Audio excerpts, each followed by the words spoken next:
por la Corte Superior Nacional de Justicia Penal Especializada. Para dar inicio, queremos saludar a nuestra mesa de honor. Agradecemos la presencia del doctor Octavio César Saguanay Calcín, presidente de la Comisión de Capacitación de la Corte Superior Nacional, de la doctora María Esther Felices Mendoza, jueza superior de la Quinta Sala Penal de Apelaciones Nacional, y por supuesto también a nuestro destacado expositor, al doctor Manuel Cancio Meliá, catedrático de Derecho Penal en la Universidad Autónoma de Madrid. Asimismo, extendemos un cálido saludo a las juezas y jueces que nos están acompañando el día de hoy, también al personal jurisdiccional y administrativo que se hace presente en esta cátedra extraordinaria que realiza la Corte Superior Nacional. El tema que nos convoca hoy es de gran relevancia, la problemática de la apología del terrorismo. Nosotros vamos a empezar con la participación del doctor Octavio César Saguanay. Por favor, adelante para que nos pueda dar sus palabras de bienvenida. Muy buenas tardes con todos. Doctor Manuel Cancio Meliá, doctor María Esther Felices, que nos acompaña en calidad de panelista, señores jueces superiores, jueces especializados, personal del Ministerio Público que nos acompaña, personal jurisdiccional administrativo de nuestra Corte Superior Nacional de Justicia Penal Especializada. Esta es una de las sesiones de la cátedra que tiene una especial significación, habida cuenta de que la trayectoria de nuestro ponente es una trayectoria que ha sido marcada por temas que son propios a nuestra jurisdicción especializada. Si bien podríamos leer toda la hoja de vida del doctor, creo que esa no es la idea, pero podemos dar brevemente unas aproximaciones para luego hacer una pequeña reseña que se vincula a nuestra actividad. El doctor Manuel Cancio Meliá es licenciado en Derecho por la Universidad Autónoma de Madrid, en 1991, doctor en Derecho por la Universidad Autónoma de Madrid, en 1997, en la cual recibió un premio extraordinario de doctorado por su tesis, que después ha sido todo un ícono para todos los que amamos esta disciplina penal. También ha sido becario de la Fundación Alexander von Humboldt del año 2000 a 2002, 2009 y 2003, y de la Max Planck Gesellschaft en el 2023. Doctor honoris causa por 8 universidades latinoamericanas y vocal permanente de la Comisión General de Codificación desde el año 2015. Profesor visitante de varias universidades de América Latina y de la Università di Ferrara en el 2021 y de la Universidad de Bergamo en 2022 y de la Universidad de Bologna en 2023. Como decíamos, los puntos de contacto que podemos encontrar es en la tesis que él sustentó el año 1997 sobre la conducta de la víctima e imputación objetiva en derecho penal, un tema pionero que abrió la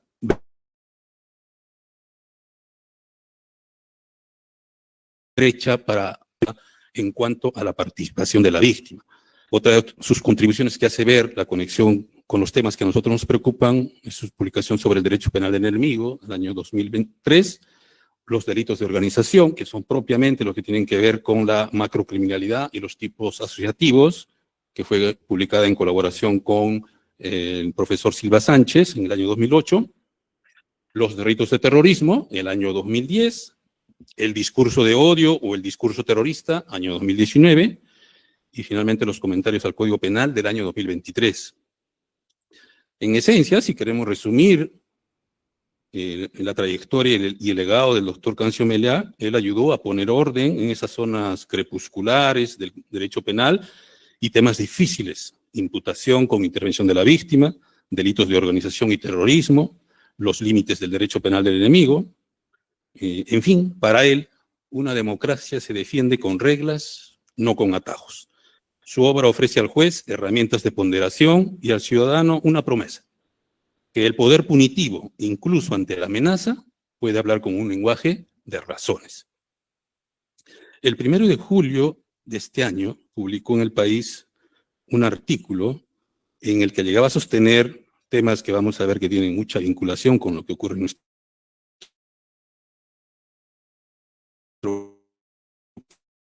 país. Hay tanto organizaciones criminales que se infiltran en el Estado para obtener recursos mediante corrupción, como grupos de personas que dentro de la estructura del Estado se constituyen en organizaciones emboscadas en él para obtener ese lucro.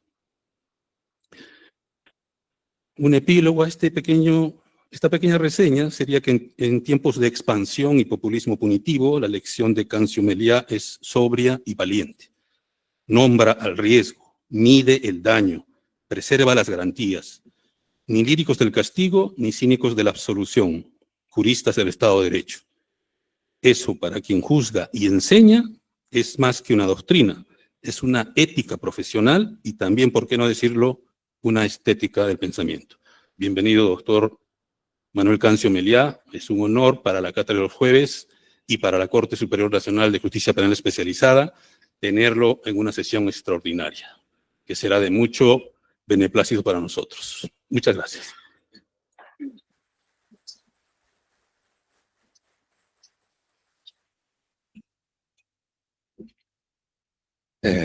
Muy buenas tardes. Es para mí una gran satisfacción tener la oportunidad de hablar ante ustedes, no sin cierta preocupación porque les resulte de poco interés lo que tengo que contarles, pero como siempre digo cuando tengo oportunidad de hacerlo, entre los distintos públicos que tiene un académico, pues por supuesto los estudiantes son el futuro y uno intenta, digamos, quizás hacer que se interesen por la materia y sin duda también que vean los asuntos que deben tratar cuando estamos hablando de derecho penal como de la relevancia que les corresponde, que en todo derecho penal es siempre desarrollo nuclear, con todos mis respetos hacia los civilistas y los administrativistas,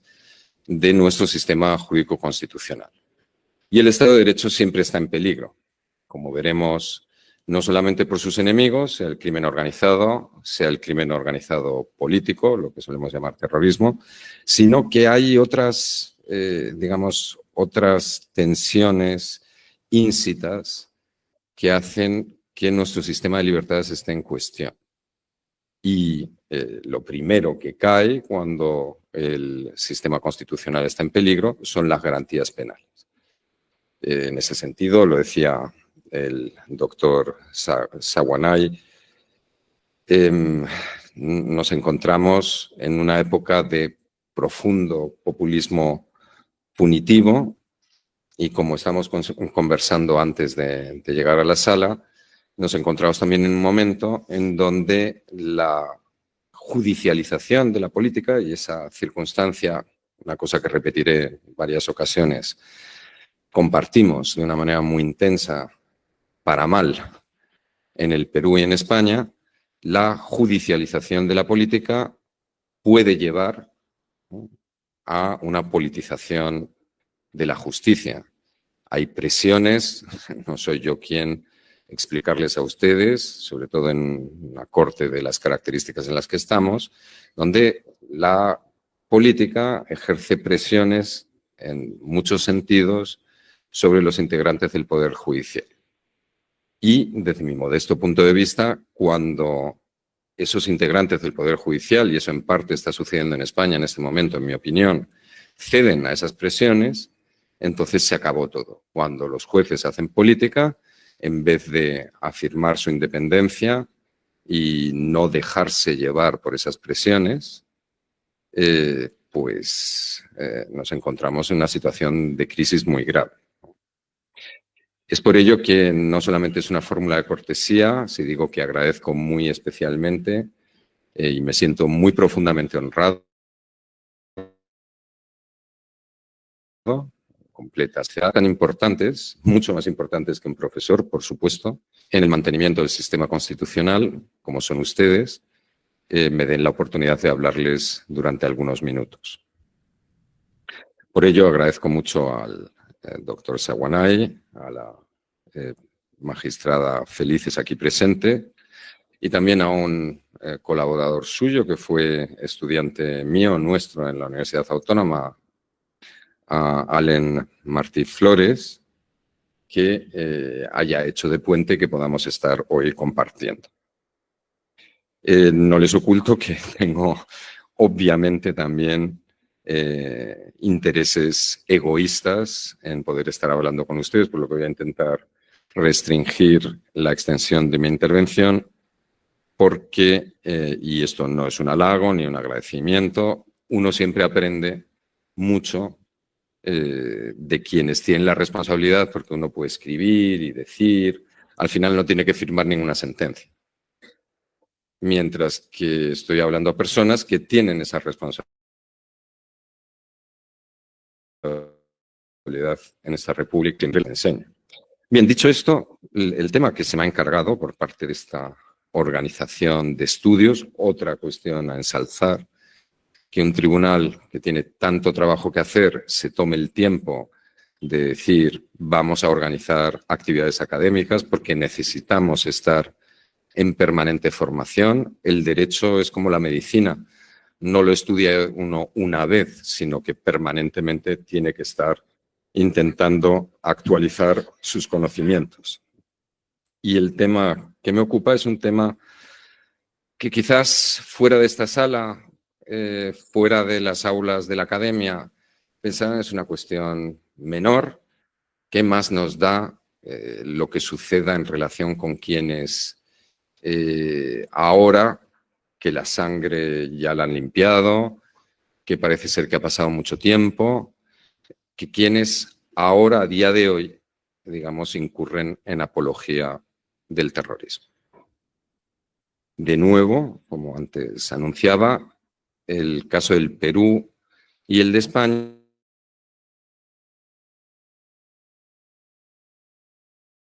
de Occidente, porque nuestros terrorismos, sobre todo el del llamado Partido Comunista del Perú, Sendero Luminoso y en menor medida el movimiento revolucionario Tupac Amaru, y en el caso de España, sobre todo la organización terrorista separatista vasca Euskaditas Batasuna, ETA, han colocado a nuestros países en una situación muy, muy distinta de la de los demás estados de Occidente, donde, digamos, en la terminología de Rapoport, la cuarta ola del terrorismo suele llamarse islamista o yihadista o salafista, pero en última instancia es un terrorismo que tiene que ver con el conflicto de Occidente, el Estado de Israel y fenómenos postcoloniales en Oriente Medio. Algo que al Perú le pilla muy lejos, afortunadamente para el Perú, están los Andes de por medio, en muchos miles de kilómetros y el Atlántico. Creo que en España es una cuestión obviamente actual.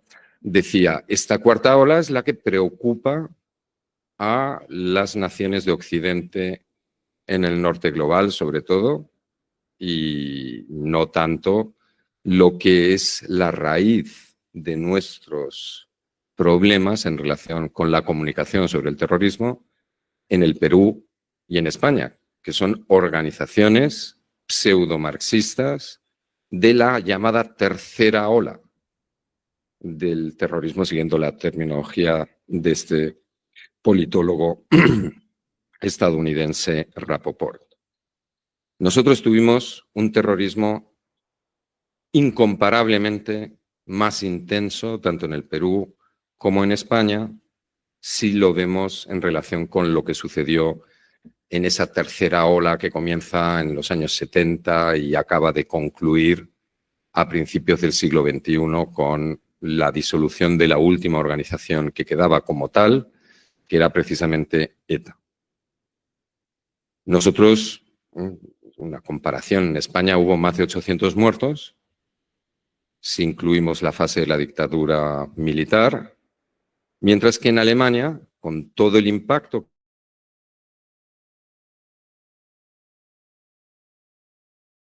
que muchos de ustedes conocerán sobre penal electoral, en el ámbito de las penas, en el ámbito también del derecho sustantivo, pues la fracción del Ejército Rojo esa organización terrorista cuasi sectaria dedicada al asesinato político, mató 36 personas.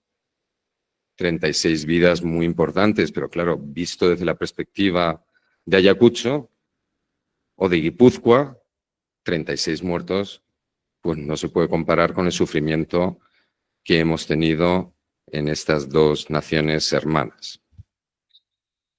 Sé que ustedes conocen todos estos hechos, pero a la vista de lo que tengo hoy que abordar, quería subrayarlo. Soy perfectamente consciente de cuál es el trasfondo de nuestros dos países en relación con ese terrorismo, no con el de ahora, sino con el de antes.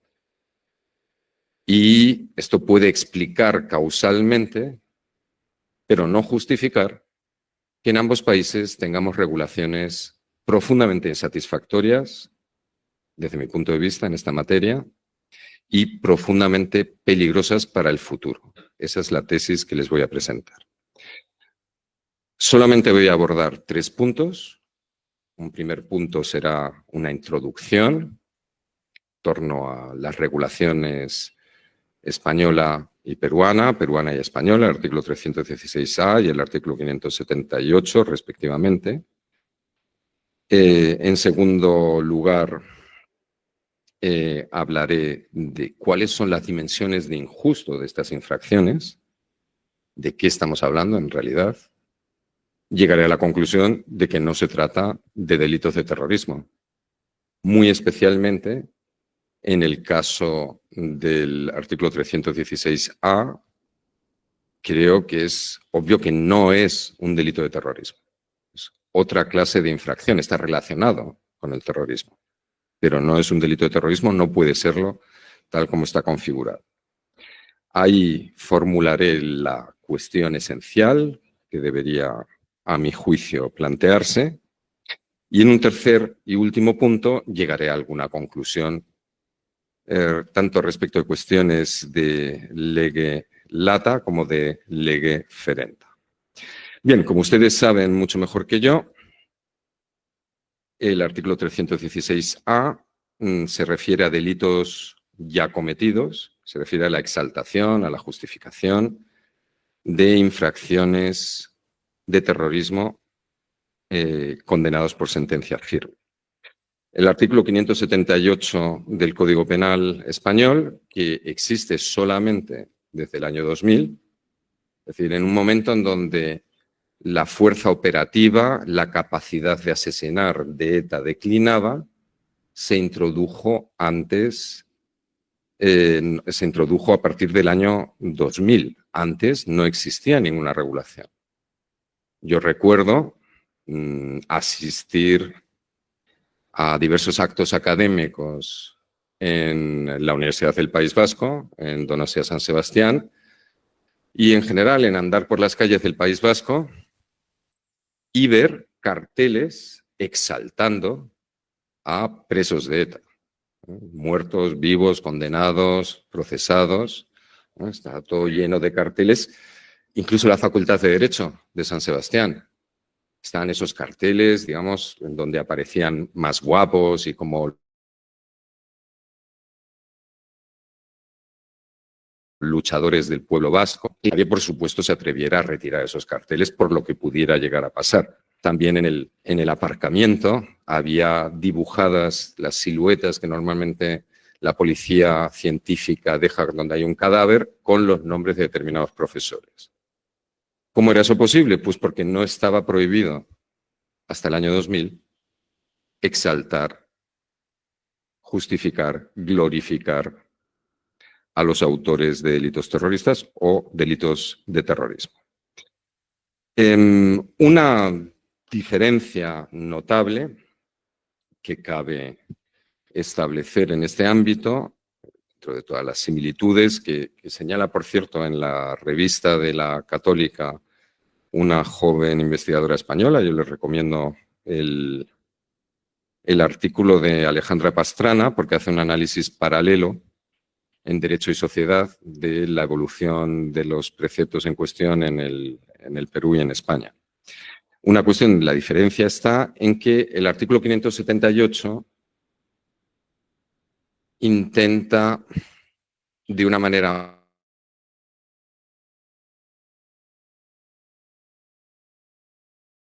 más pérfida, glorificación, como se dice en la terminología angloamericana, glorification, y la humillación de las víctimas.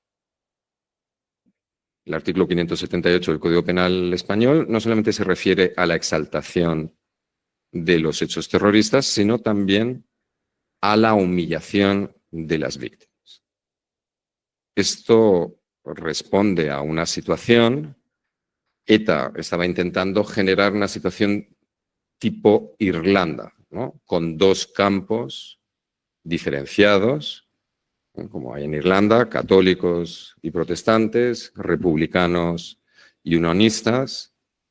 Quería generar una situación de dos campos sociales diferenciados y a esos efectos, mientras ETA estuvo activa, en las peores épocas existía una estigmatización de las propias víctimas, de tal manera que era normal que a la esposa de un miembro de las fuerzas de seguridad la llamaran por teléfono para mofarse de ella, ¿no? O que fueran a la tumba de la persona asesinada y la mancillaran con proclamas terroristas, o que le llamaran por teléfono y decir, no, nos tienes que pagar la bala con la que matamos a tu marido. Respondía a esta práctica, ¿no? Como dice Pastrana, y antes yo también decía, nosotros tenemos una herida muy grande en comparación con la que tienen otros países, en esta tercera, otros países de Occidente, en esta tercera ola.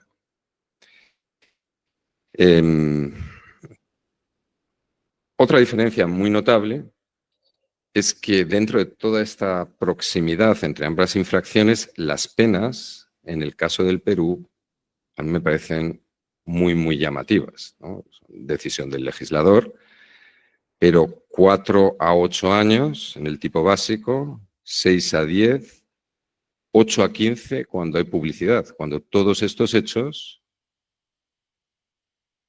se desarrollan habitualmente hoy en día a través, obviamente, de publicidad y de redes sociales, ¿no? He tenido noticia del caso de un libro, de las memorias del que fuera líder del MRTA, pero esto en donde pasa hoy en día es en Internet.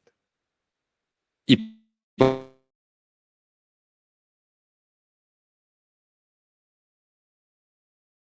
personas jóvenes que están implícitas en ese mundo que me es completamente ajeno, de la comunicación desinhibida que parece ser que fomentan determinados medios, ¿no? Siempre estamos hablando de que hay racismo, hay misoginia, hay opiniones de extrema derecha en el Twitter de Elon Musk, pero por supuesto que este fenómeno de radicalización de lo que se llama en Internet, lo se llama en inglés Monster Talk, en Internet, parece ser que lo que personas no dirían nunca a la cara, por Twitter o por otros medios, por Facebook, pues parece ser que sí se atreven a decirlo, ¿no?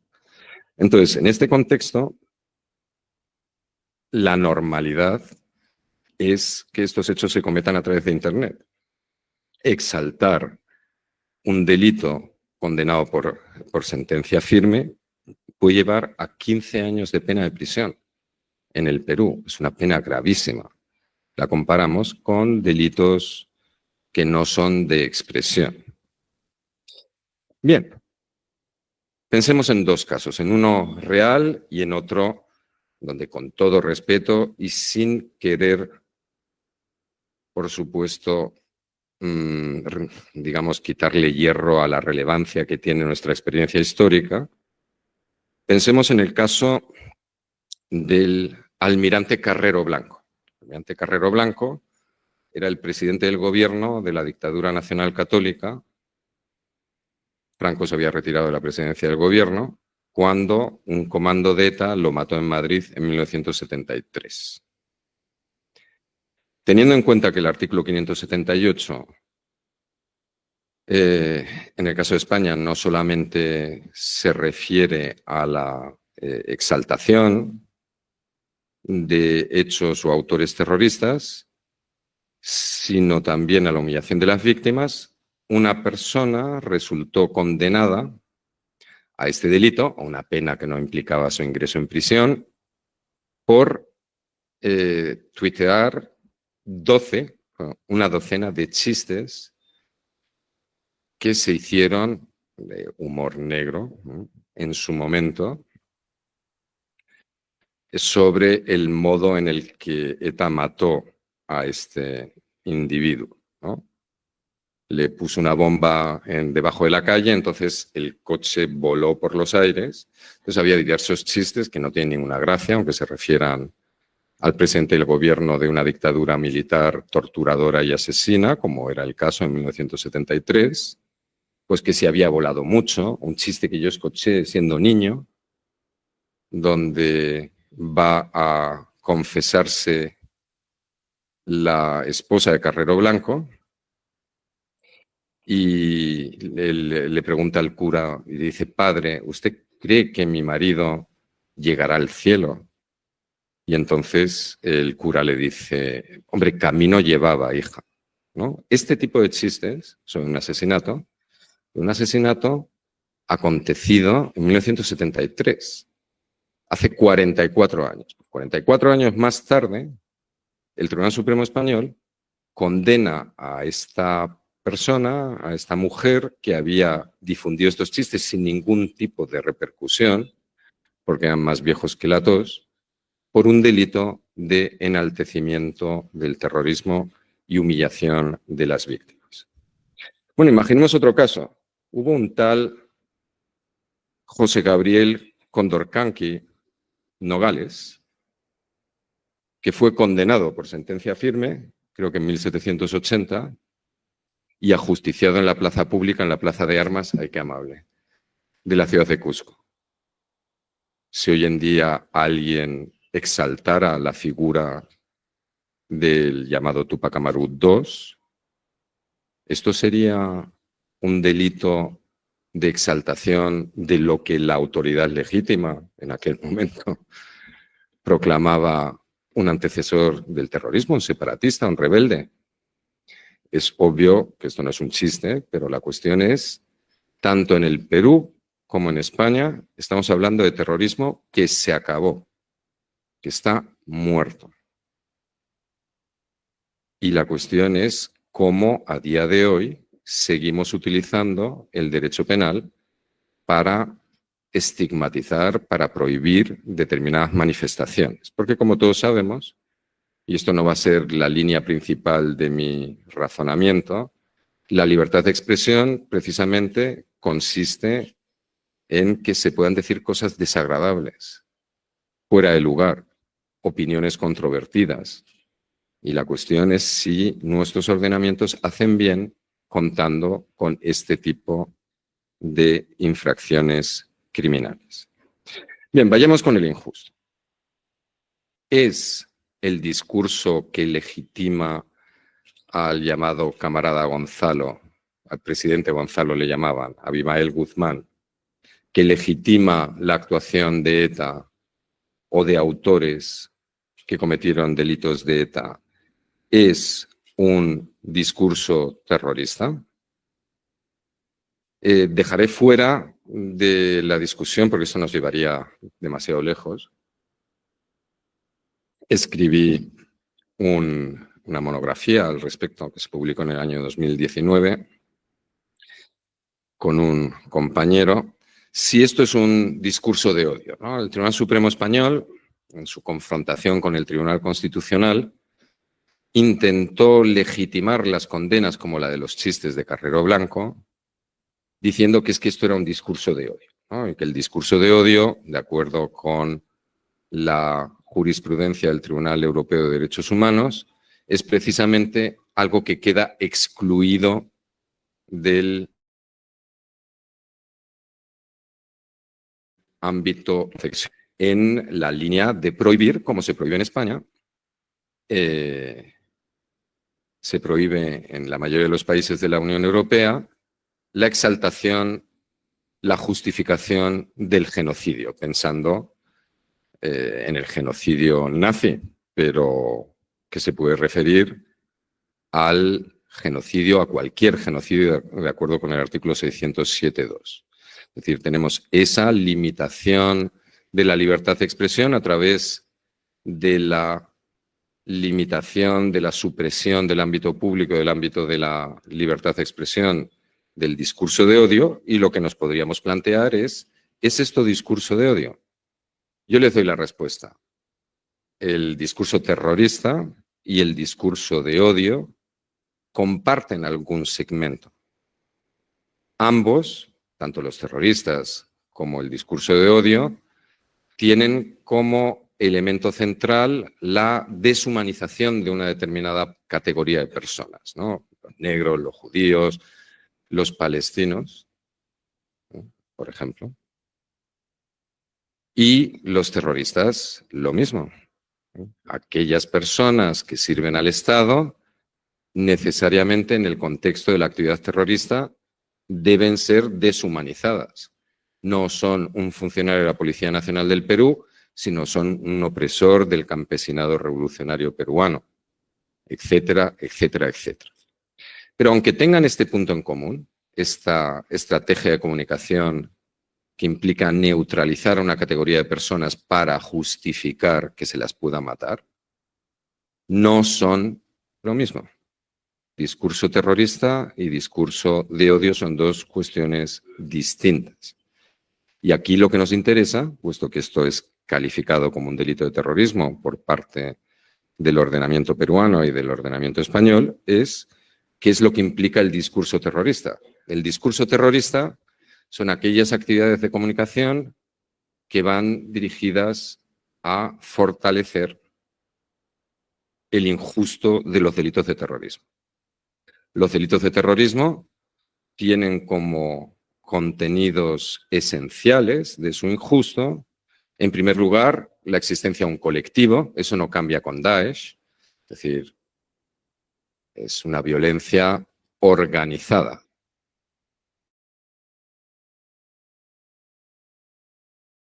En segundo lugar, de índole comunicacional, como escribió una socióloga neerlandesa hace ya décadas, el terrorismo no es violencia sin sentido, sino es un lenguaje violento.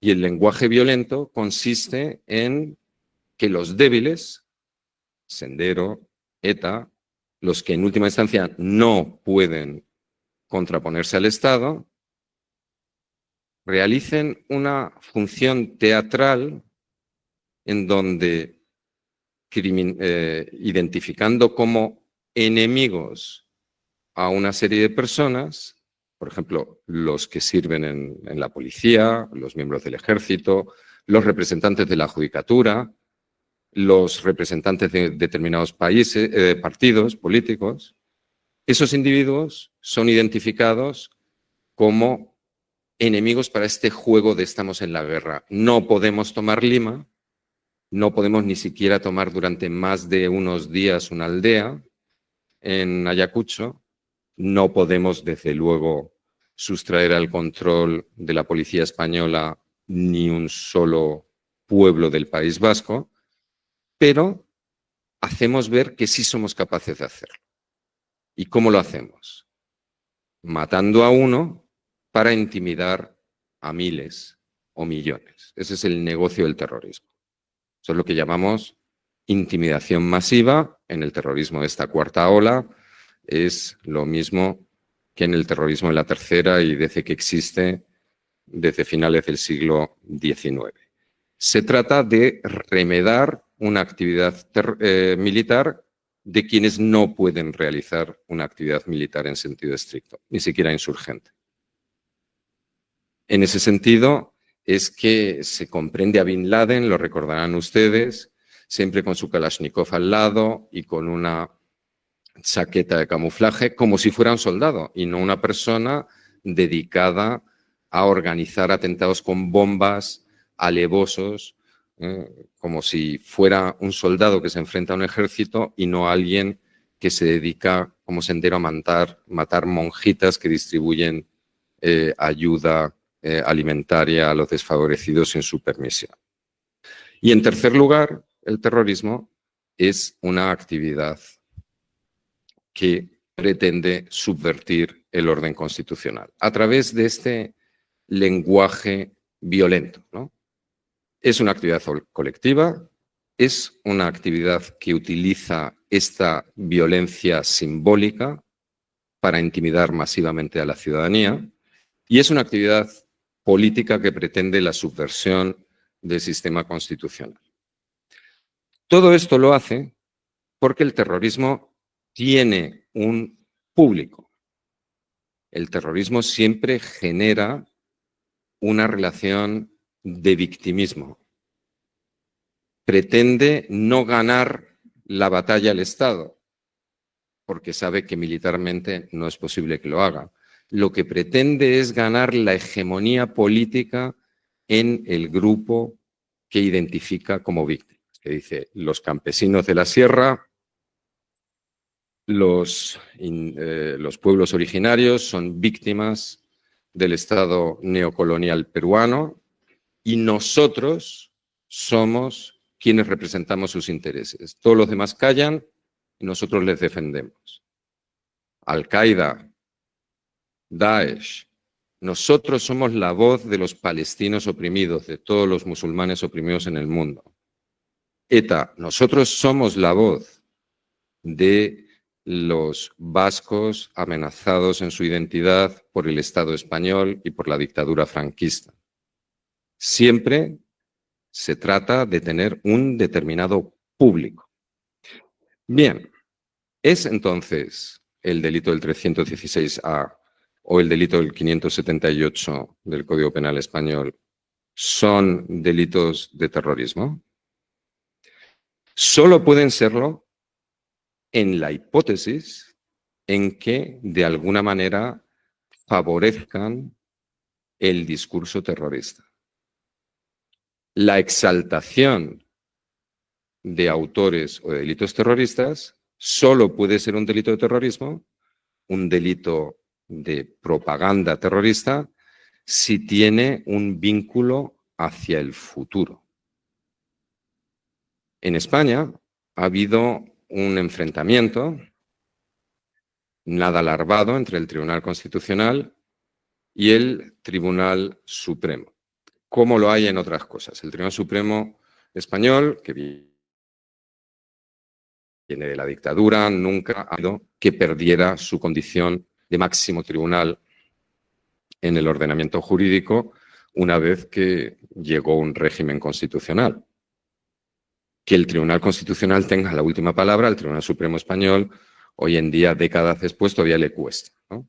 Entonces, el Tribunal Supremo español ha condenado en varias ocasiones pues situaciones tan ridículas como canciones en donde determinados jóvenes descerebrados dicen viva ETA, ojalá existieran otros grupos de estas características, mientras que el Tribunal Constitucional español ha dicho, con mejor criterio y atendiendo a lo que es la situación en los países de nuestro entorno, en particular la Directiva 541/2017 de la Unión Europea, que establece la posibilidad, por primera vez, de criminalizar la glorificación del terrorismo, pero que dice con toda claridad, en su considerando octavo, que esto solo es posible si con esto se genera un peligro a futuro. Solo es posible en el contexto de una actividad terrorista actual. Frente a esto, el Tribunal Supremo ha condenado, pues como les digo, el asesinato del presidente de la dictadura militar en 1973. Entonces, desde mi punto de vista, de no haber una conexión con una actividad terrorista posible, actual, este delito es ilegítimo. Es ilegítimo en la medida en que por un lado, puede entenderse como un cercenamiento de la discusión, de que historiadoras e historiadores resuelvan qué es lo que era el asunto. Y es, por otra parte, ilegítimo en la medida en que, si no se genera ningún riesgo concreto por la existencia de una actividad terrorista que pueda favorecerse a través de estas conductas, lo que se está haciendo es cercenando de una manera injustificada la libertad de expresión. Ante esta situación, obviamente, compartir contenidos que nos guste o no nos guste constituyen conductas del artículo 316A, pues obviamente carecen de toda significación. Meramente compartir. Abimael Guzmán era un genio de la Revolución Peruana. Compartir una noticia en ese sentido no significa que se apruebe ni que se desapruebe ni nada por el estilo, como ha resuelto por mayoría, creo recordar, el 16-4, la sala competente de la Corte en donde nos encontramos. Pero es que más allá de esto, del discurso, digamos, igual alguna persona malintencionada, porque a veces es un insulto hoy en día,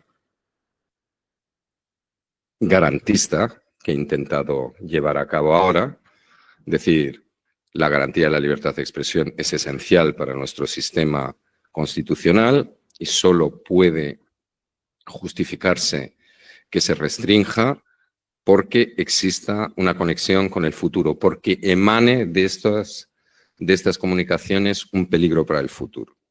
Pero no solamente existe este discurso en torno al efecto de desaliento, al chilling effect, a que estamos cercenando la disposición de las personas a manifestarse libremente, sino que desde mi punto de vista es peligroso. Porque, como antes decía, toda organización terrorista, todo discurso terrorista parte del victimismo. Entonces, como dijo Lord Hoffman en la resolución de la Corte Suprema del Reino Unido en relación del año 2008, la única manera que tienen de ganar los terroristas es motivando a que el Estado se convierta efectivamente en la caricatura que los terroristas hacen. Es un Estado autoritario que no permite la expresión de las legítimas aspiraciones del pueblo. Pues meter en prisión a alguien por escribir un libro sobre algo que sucedió y que está muerto y terminado es agua sobre el molino de los terroristas. Si los terroristas pudieran legislar, o los que pueden llegar en el futuro, tendrían un tipo como el artículo 316A, porque les permite asumir esta posición de victimismo. Entonces, de lege ferenda, deróguese. Deróguese. Por muy doloroso que sea hablar de lo horrible que fue en ese momento, la sociedad peruana, desde mi punto de vista, debería poder asumir que alguien diga, Sendero estuvo bien, aunque lo despreciemos moralmente, aunque no lo compartamos políticamente, pero convertirlo en una infracción criminal es un error, desde mi punto de vista. Los idiotas que siguen pensando, con todos mis respetos o sin ellos, que los miembros de ETA no eran unos asesinos descerebrados, sino unos soldados de la patria vasca, desde mi punto de vista, deben poder decirlo en un país de libertades, porque ya no son peligrosos. No hay ni Sendero, ni hay ETA hoy en día. Y desde el punto de vista de lo que corresponde al Poder Judicial, por supuesto, no es el Poder Judicial el que puede llanamente inaplicar el artículo 316A. Pero esta situación de la que les estoy hablando me parece que abona toda interpretación restrictiva. Por supuesto que compartir contenidos no puede ser una conducta típica. Y, en segundo lugar, debe interpretarse, a mi juicio, el artículo 316A, igual que el artículo 578A, del modo más restrictivo posible, porque son un peligro, esto sí, para el Estado de Derecho. Muchas gracias por su atención.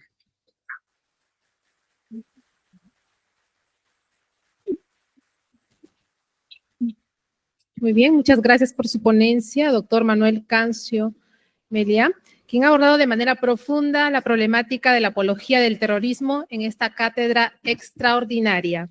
A continuación, procederemos a presentar a nuestros panelistas, quienes compartirán sus comentarios sobre este tema. Invito, por favor, a la doctora María Esther Felices Mendoza, jueza superior de la Corte Superior Nacional, para que pueda intervenir sobre este tema. Aplausos, por favor.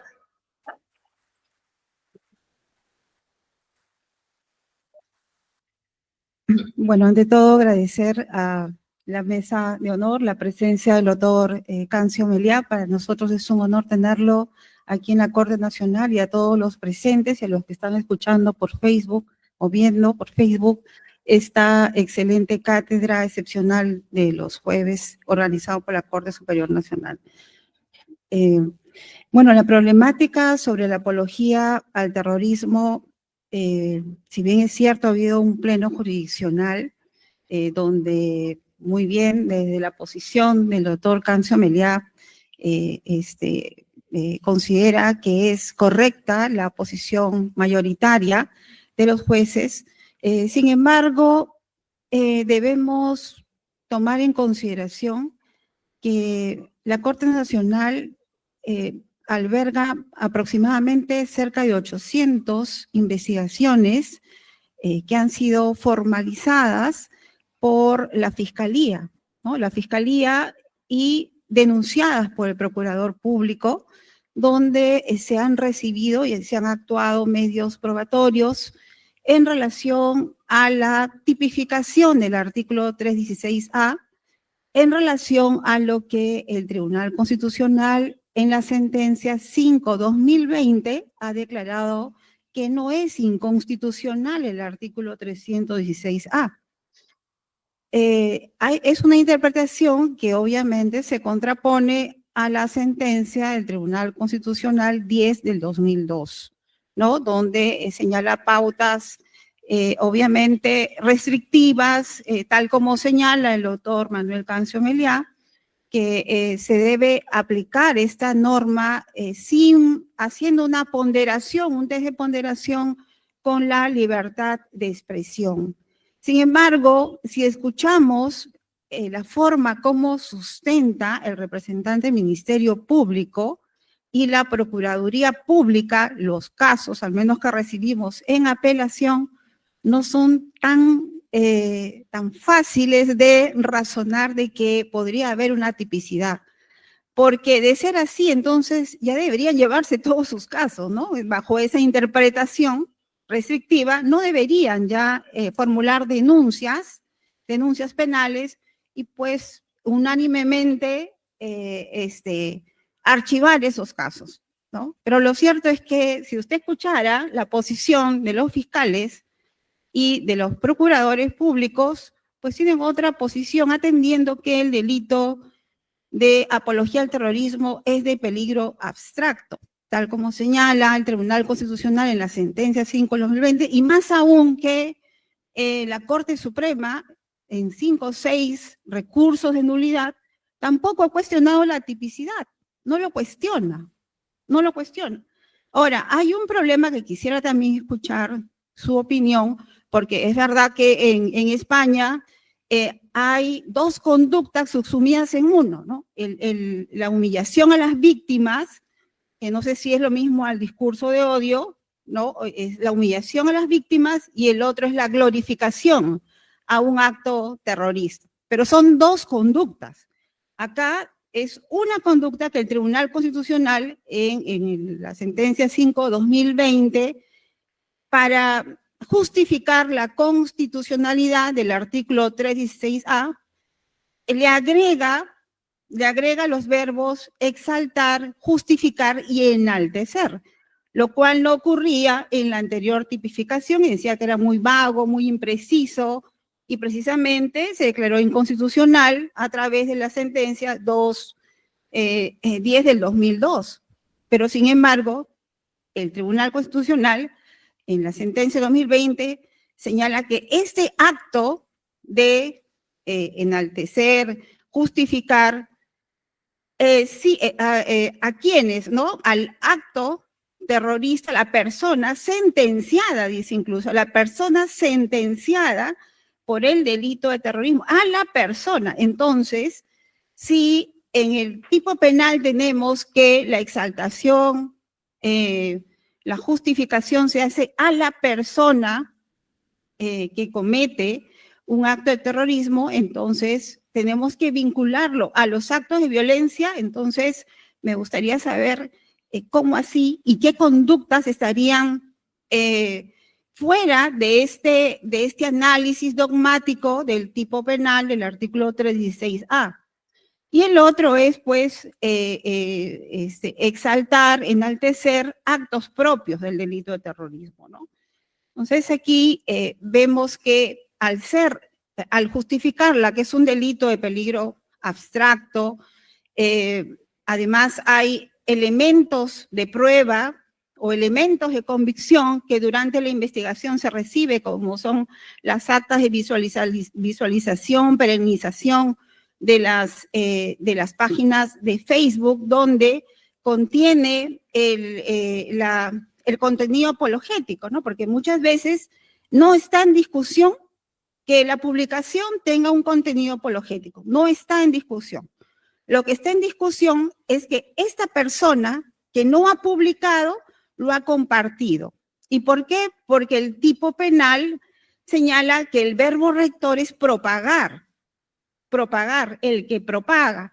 Entonces, sobre esto que ha señalado los jueces, incluyo los jueces de la Corte, cómo se debe interpretar esto, que el que propaga, el que hace esta el que enaltece, justifica, es la persona que debe compartir. ¿Y qué pasa si esta persona lo comparte a otro y este otro también lo comparte a terceros a través de su red de Facebook? Entonces, ¿cuál es la interpretación que realizan los otros sujetos procesales? Es decir, el procurador, el fiscal, que no solamente la persona que publica podría imputársele el delito de apología, sino aquel que también recibe la publicación apologética, entendiéndose que la hace suya y la propaga también a otras personas, ¿no? Entonces, en verdad tenemos un problema que es cotidiano, porque al menos la sala que integramos constantemente recibe este tipo de delitos, ¿no? Y escuchamos al fiscal y al procurador bajo una sustentación bastante razonada, ¿no? Y no quiere decir, pues, que esté adelantando una opinión, simplemente bajo una hipótesis razonada, en algo no dejan de tener razón, ¿no? Por eso es que me gustaría que escuchar su opinión, no a la luz de los dos comportamientos típicos que tiene el artículo 538-18 del Código Penal Español, sino a la luz de la tipificación del artículo 316A, que ha sido declarado o ha sido considerado constitucional por el Tribunal Constitucional, ¿no? De otro lado, me sumo a la interpretación que, en efecto, los tipos penales, aquellos que vulneran derechos fundamentales o que restringen derechos fundamentales, deben ser interpretados de manera restrictiva. Pero, en todo caso, en la posición, también hay que saber escuchar a las partes, sobre todo a las personas que postulan esa imputación, y por ello es que nos gustaría al menos escuchar su opinión en relación a la tipificación propia de la norma del tipo penal peruano a la luz de la interpretación que ha realizado el Tribunal Constitucional en el año 2020, ¿no? Y bueno, y por otro lado, le felicito por su exposición que en verdad es una exposición académica. Acá no venimos a tomar ninguna posición respecto a los casos, ¿no? Porque cada caso es distinto, ¿no? Por más que el tipo penal sea único, pero podemos tener un caso donde efectivamente haya una tipicidad absoluta, que no haya ningún tipo de infracción o una dañosidad social hacia el Estado, ¿no? Entonces, bueno, eso quería comentar en relación a su exposición y le agradezco por su participación y brillante comentario. Muchas gracias.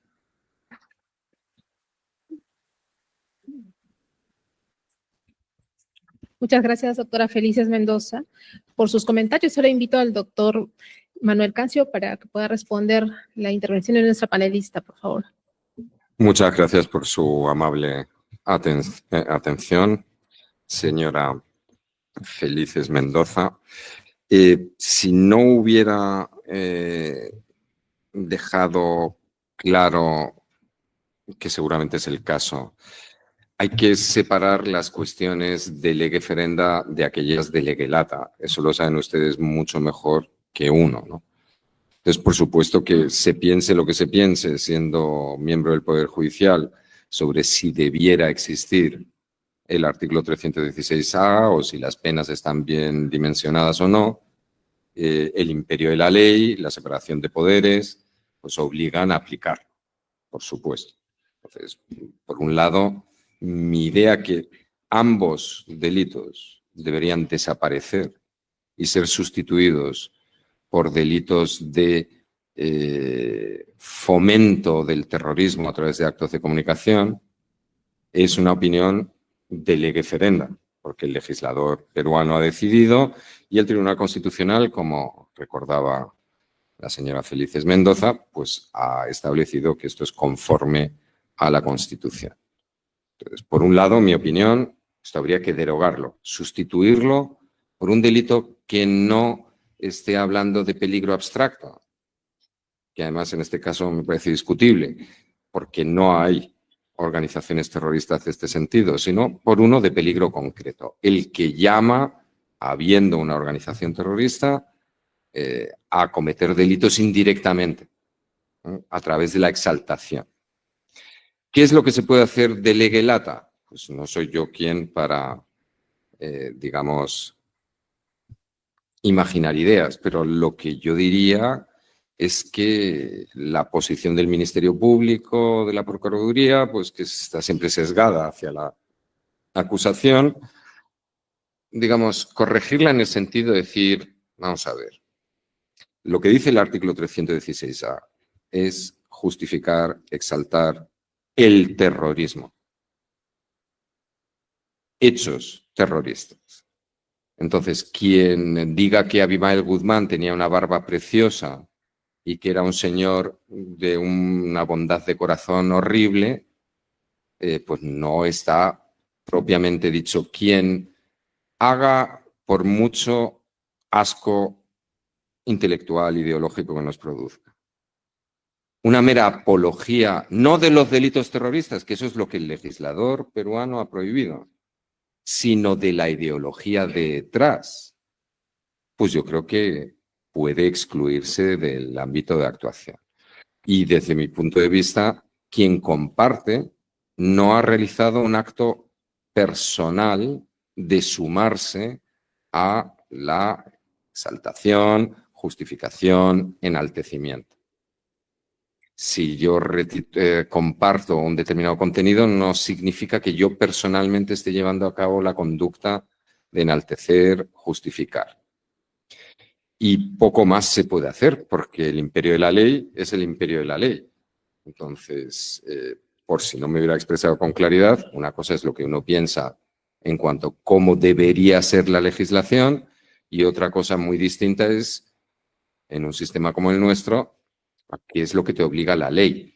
Y yo creo que caminos de interpretación restrictiva, sin violentar la palabra de la ley, pues quedan estos, digamos, restringir el objeto de la apología realmente a delitos terroristas, no a la ideología que está detrás, y tomarnos en serio las palabras exaltar, justificar, enaltecer. No he leído el libro del anterior líder del MRTA, pero habría que ver, ¿realmente está diciendo estuvo muy bien lo que hicimos? ¿O está explicando su vida? Porque enaltecer es enaltecer, justificar es justificar. Y tiene que justificar los delitos, no explicarse y decir, no sé cómo será, o sea, una interpretación restrictiva que respete las palabras de la ley, como es la obligación de cualquier integrante del Poder Judicial. Y creo que dentro de esa interpretación restrictiva entra perfectamente decir, quien comparte un contenido enaltecedor no está enalteciendo en sí mismo, a menos que diga, estoy de acuerdo. No se me ocurre nada más. Le agradezco mucho su amable atención. Muchas gracias, doctor Manuel.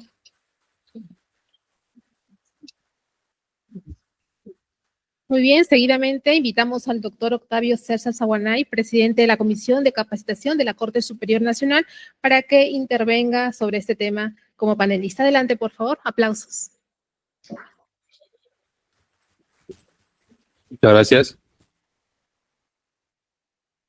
La pregunta a raíz de su exposición, que felicito y que, por cierto, nos ha presentado una visión panorámica comparada incluso de todo lo que está pasando en el terrorismo, ¿no es cierto? La voy a desdoblar en dos partes. Una, hay ciertos actos de remanentes terroristas que se producen en Perú. Y si una persona, claro, exaltara esos actos remanentes, ¿cuál sería su posición? Porque entiendo que ya no estaríamos hablando de actos pasados, sino que potencialmente, claro, esta organización incluso se ha agravado con temas que se ha aliado con el narcotráfico y permanece ahí en el Brain y va a estar por muchos años más. Un tema.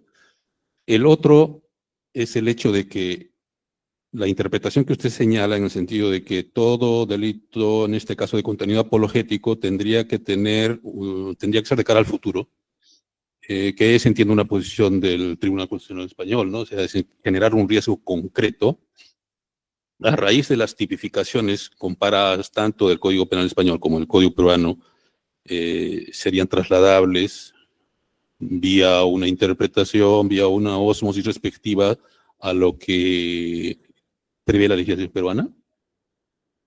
Gracias.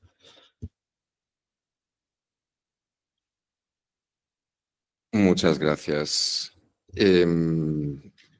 Intento no confundir lo que a mí me gustaría con lo que dice la ley. Entonces, la ley dice que enaltecer un hecho, por muy en el pasado que esté, me imagino que no José Gabriel Condorcanqui, ¿no? Pero un hecho cometido por Sendero en 1985, pues la ley dice que enaltecer ese delito es delito. Entonces, pues es la ley. Una cosa es que a uno no le parezca bien. La cuestión es, digamos, el Código Penal Español es más fácil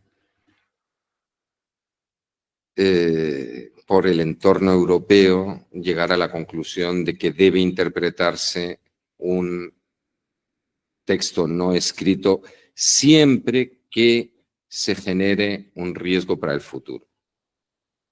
Y eso lo dice además nuestro artículo 18 cuando define la apología con carácter general. Dice, la apología solo puede ser criminalizada, pues está en la parte general, cuando pueda entenderse como una provocación indirecta, como un llamado.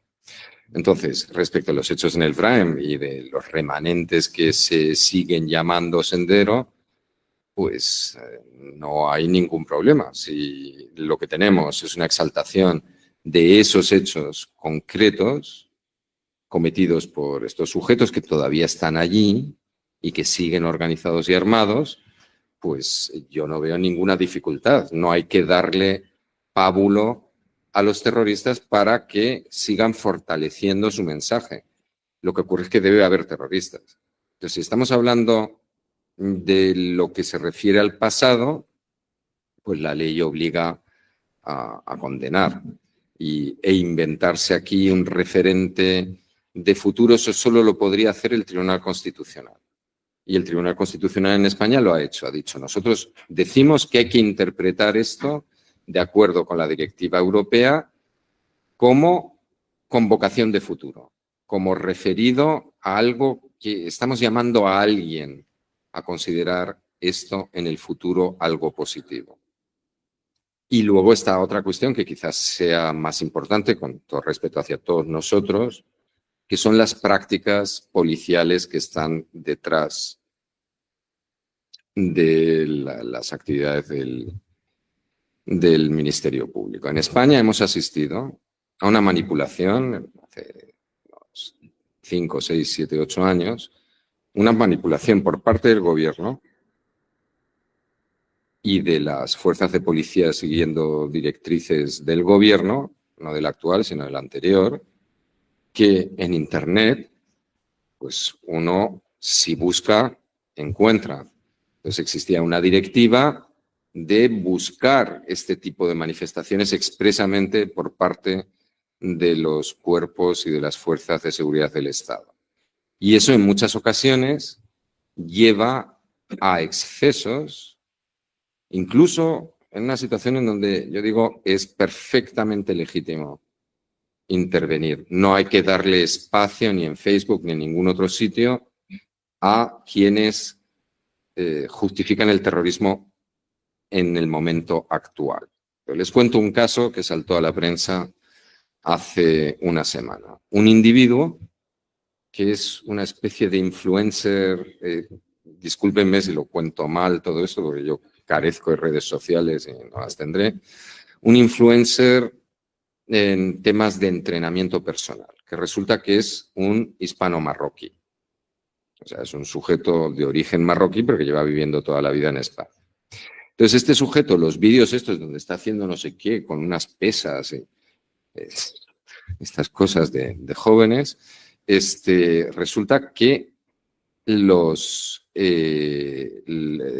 acompañaba de lo que se llaman nasheeds. Ustedes están tan bien aquí en este lado del mundo, están lejos de los barbudos. Los nasheeds son cantos religiosos musulmanes que normalmente pues, se refieren a suras del Corán o exaltaciones del profeta, cosas religiosas, ¿no? Algunos de ellos están en árabe, yo no hablo árabe, ¿no? Pero la policía española, las policías occidentales, dicen que algunos de ellos llaman directamente a la acción contra los infieles. Ya saben ustedes que en el Corán hay algunos pasajes que pueden interpretarse en ese sentido, ¿no? Jihad puede entenderse como esfuerzo para avanzar en la fe o puede entenderse como guerra contra todos nosotros, a menos que haya algún musulmán, ¿no? Contra los infieles. Entonces, lo que nos interesa, este individuo, que es un señor que hace deporte, ¿no? Y que sale ahí luego mostrando sus músculos y tal, la policía española vio que en sus vídeos proyectados en abierto, en YouTube o en donde sea, aparecían algunos de esos cánticos. Interpretó estos cánticos como favorecedores de un terrorismo que vaya que sí existe, el de Daesh y todo ese conglomerado del llamado ISIS, y lo tuvo en prisión provisional 6 meses. Cuando el tipo, pues a lo mejor era tonto, pero desde luego islamista no tenía nada, solo hay que verle, es un hipster. Y no podemos permitirnos este tipo de abuso de las disposiciones en cuestión y hay que restringirlo a aquellos que realmente quieren decir que volar por los aires a personas está bien. Esa es la cuestión. Entonces, aquí hay que actuar con muchísimo cuidado, porque si no, hemos estado observando esto en Alemania en algún momento, ante lo que está sucediendo. En Alemania son particularmente radicales con que Israel siempre tiene razón, ¿no? ante lo que está sucediendo en Gaza. Yo no soy especialista en derecho penal internacional. Vamos, crímenes de guerra cometidos por el Estado de Israel, crímenes de lesa humanidad, seguro, ya que sea genocidio o no, me da igual, hay una orden de la Corte Penal Internacional contra el sujeto que ocupa el cargo de primer ministro. Bueno, pues en Alemania es una problemática paralela. Llevar una bandera palestina en una manifestación se vincula a apología de... tener cuidado, esto es un asunto que debe poder discutirse y debe ser posible que unos sociólogos analicen las memorias del líder del MRTA sin que aparezca la policía, porque en una sociedad libre estas cosas se discuten. No se manda a la policía ni se abre un procedimiento penal, porque el MRTA no existe, ya no está. Entonces, cercenar el debate más allá de lo que la letra de la ley nos obliga, pues a mí no me parece adecuado. Me parece que es pan para hoy y hambre para mañana. Porque esto siempre hará posible que alguien diga, claro, es que en el Perú no hay libertad. Y no hay ninguna necesidad. Perdieron. Aunque queden los restitos esos de narcos, perdieron. Tengo la impresión que no es un peligro actual. Distinta es la situación con un terrorismo aún en funcionamiento. Entonces, por supuesto que me parece que es muy razonable que no pueda salir un individuo en Facebook diciendo, ¡ay, qué bien estuvo el atentado de hace 2 días que un hermano mujahidín le clavó un cuchillo a un policía que andaba por ahí en no sé qué lugar de Alemania! Pues deténgaselo, por supuesto. La cuestión es si seguir hablando de lo que sucedió en el pasado también debemos criminalizarlo, siempre que sea pasado. Partiendo, como decía antes, en reacción a lo que decía la señora Felices Mendoza, de que la ley hay que respetarla. Muy bien, agradecemos la participación de nuestro expositor, así como de nuestros panelistas. Quizás si alguien desea hacer alguna intervención, por favor. ¿Alguien? Micro, por favor.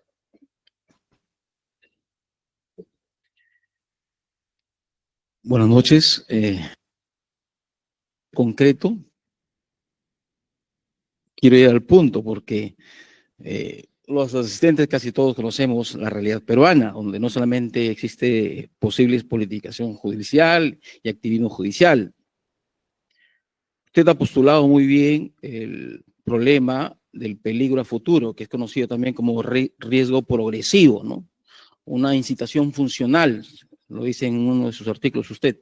Entonces, el asunto en el Perú, y en estricto a propósito de lo que dijo la doctora Felices, más bien ya no vendría a ser lo que la postura de los fiscales, porque en estricto en lo que es apología del terrorismo, a propósito de defender ya el Estado, la memoria democrática, ¿no? Y la dignidad humana de los agraviados o de las víctimas, se está postulando apología de la apología.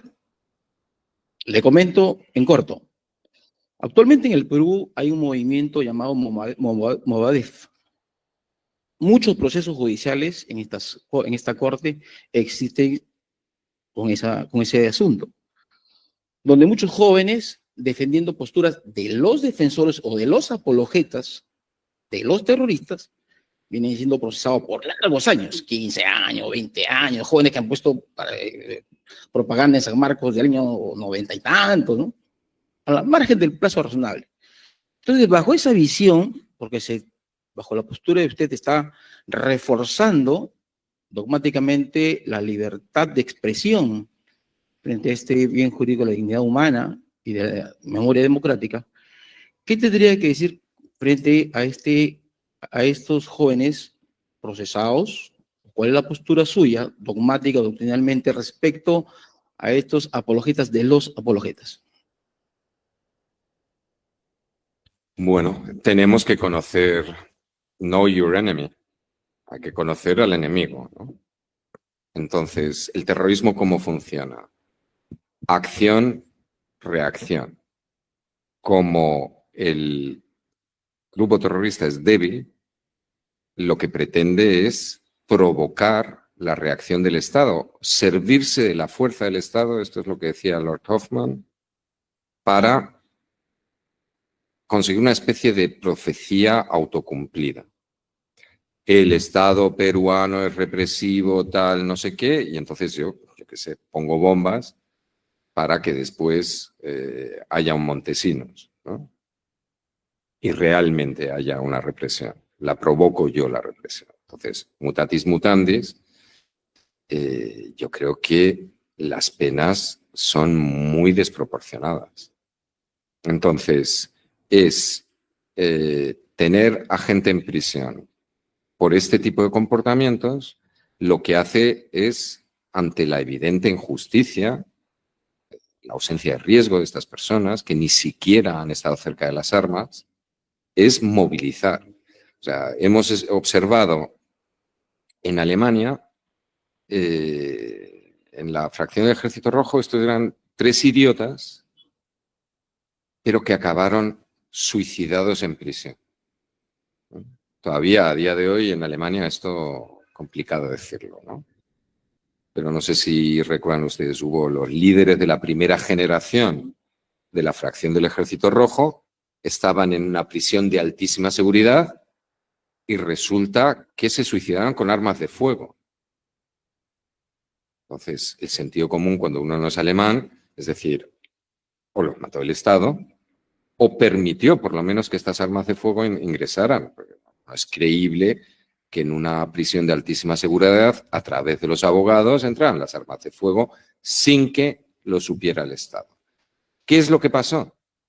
Pues que la segunda generación de la fracción del Ejército Rojo vino constituida por grupos de jóvenes seguramente descerebrados que, indignados ante el terror del Estado, no quiero comparar las situaciones, pero si el Perú tiene en prisión a personas que están en prisión solo por haber dicho que Abimael Guzmán era guapo, o que estaba justificado, pues está provocando el caldo del cultivo,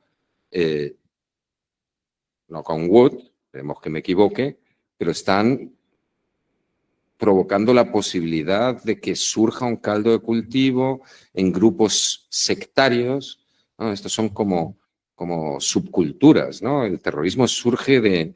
está muy bien descrito cómo Guzmán montó eso en la universidad. Pues a través de constituir una especie de grupúsculo sectario que se ve reforzado en sus convicciones y el Estado no debe ayudarles en esta tarea. Y yo diría que al margen de todo lo demás, la medición de la pena aquí es muy, muy importante. Lo que pasa es que las penas mínimas, o sea, 8 años de pena mínima. Las lesiones graves pueden quedar con menos pena y la persona queda con la mano rota o amputada toda su vida. 8 años es una pena que no tiene ningún sentido, aunque sea un caso de verdad, de exaltación de un hecho terrorista.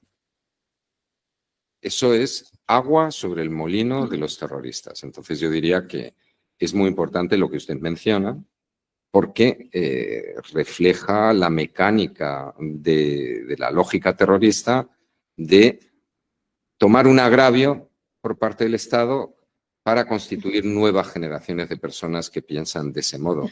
Y no es eso lo que nos conviene, yo creo. Muchas gracias. Muy bien.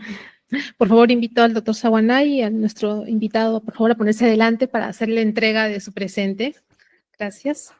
De esta manera, entonces, nosotros concluimos, pero vamos con nuestro presente de parte de la Corte Superior Nacional, que preside el doctor Johnny Hans Contreras. También se le hace presente del certificado. La foto, por favor.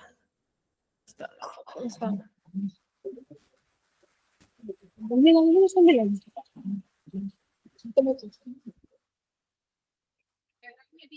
momentito para la foto, por favor.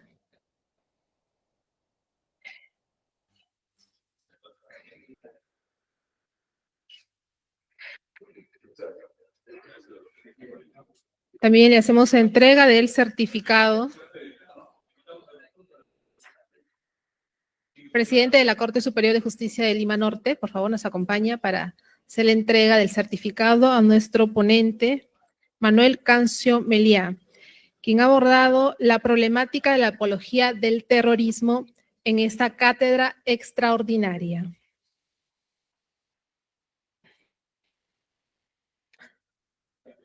Sellamos entonces este importante momento con esta foto protocolar. También invitamos a la doctora María Esther Felices, por favor, que se sume a la foto. Gracias. Por favor, toda la mesa adelante para la foto. Muy bien, la foto oficial para concluir esta importante cátedra extraordinaria.